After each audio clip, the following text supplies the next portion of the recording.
Ms.Gay Fatalbugan 2019 is candidate number...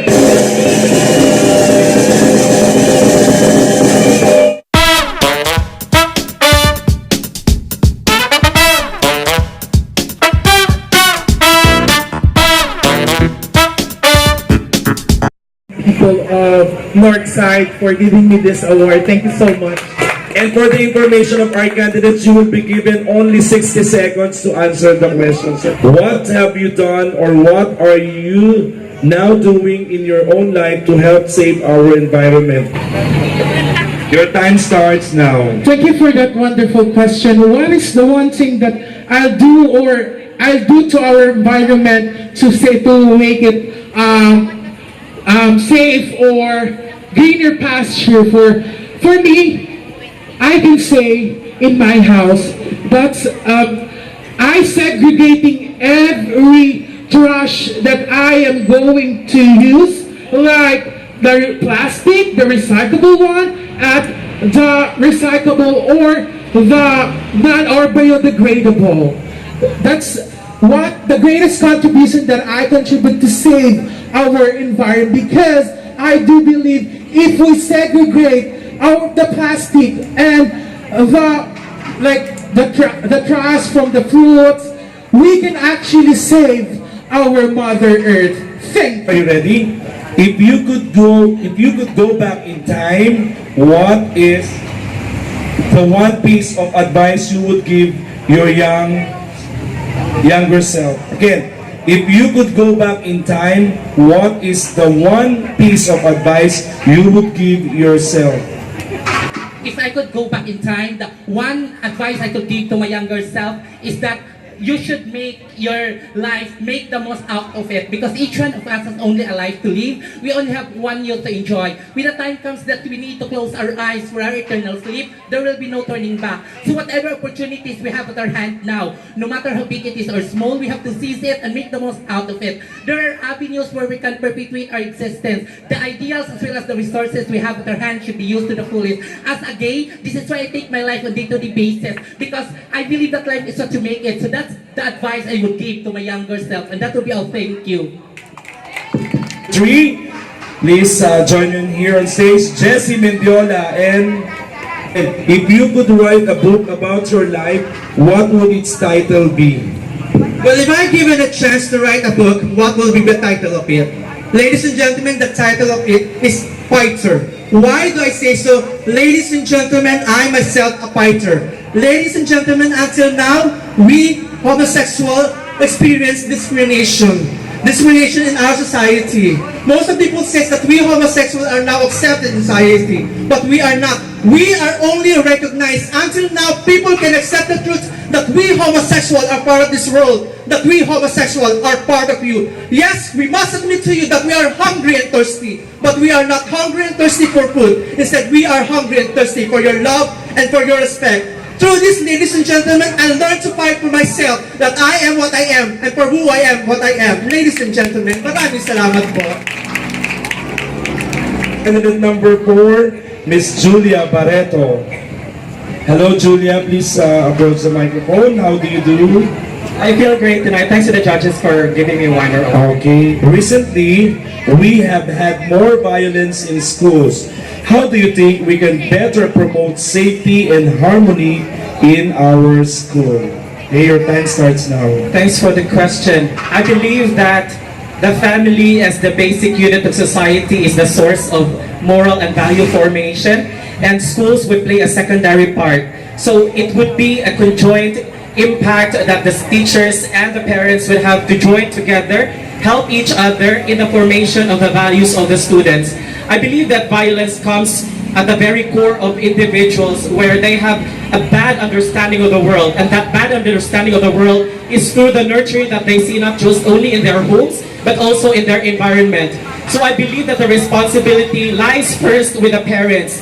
The value formation has to happen at the very core of the family. Parents showing their children what good values and moral conduct means. And it will be conjugated by the fact that the teachers have to further influence their pupils and students in schools, so that it will be a more holistic, joint responsibility stability between teachers and the parents. And I believe, ladies and gentlemen, that this society will never be a society of an individual, but it is a society because it is communal. And when we say communal, it is the joint effort of everyone.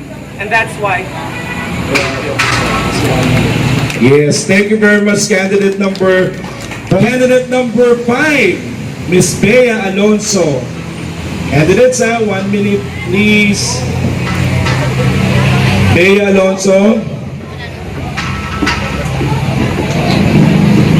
Okay, Bea, please pick your question in the bowl. If you could only eat one food for the rest of your life, which food would you choose?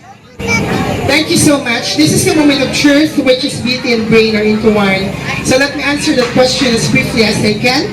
Because God gave me this knowledge for me to think many things over and for me to balance the different opinion equally. For me, the one food that I should eat every now and then is, of course, our famous food, which is adobo. Why?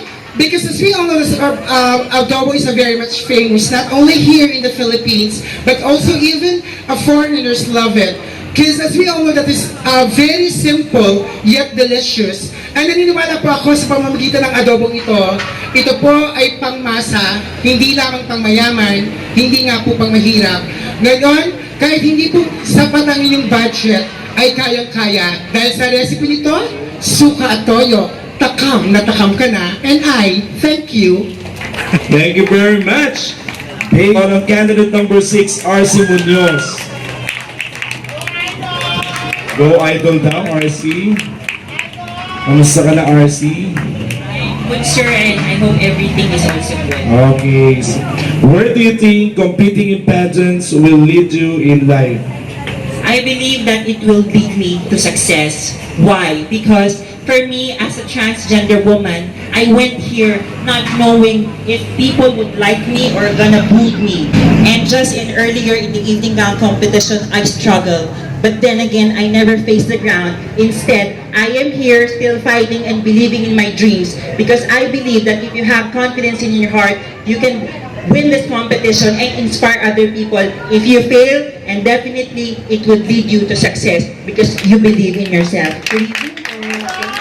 Thank you very much, RC Munoz.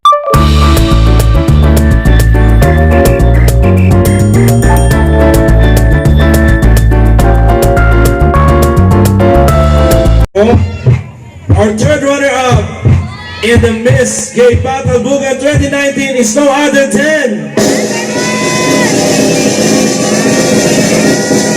candidate number 4, Julia Barreto.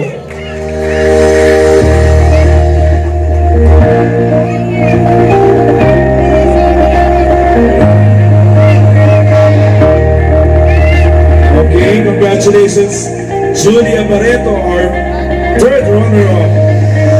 Second runner-up, sino po? Our second runner-up in the search for Ms.Gay Fatalbugan 2019 is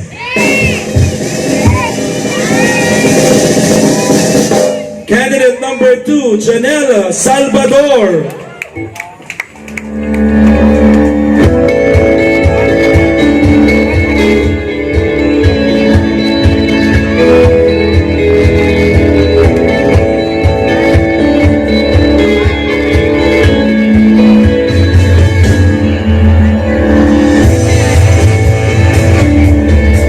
Moving on to our next award, the first runner-up.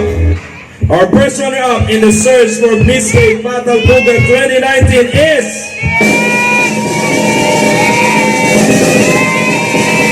candidate number 1, Venus Ra.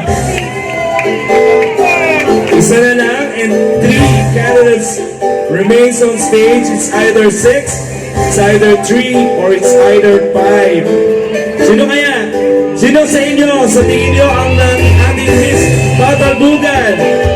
Si candidate of our Ms.Gay Fatalbugan 2019 is candidate number.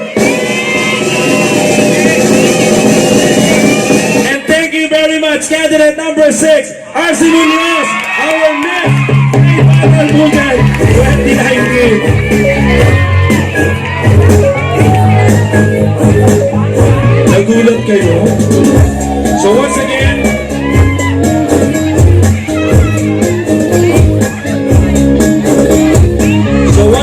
to our candidates, our distinguished guests, judges, our friends, our candidates and relatives, ladies and gentlemen, thank you very much. On behalf of Sangguniang Barangay of Northside, together with the workforce of the barangay, the SK, we'd like to thank you for gracing this night's event. I'm Professor Jimmy saying, maraming salamat po sa inyong lahat. Magandang gabi, mabuhay kayo,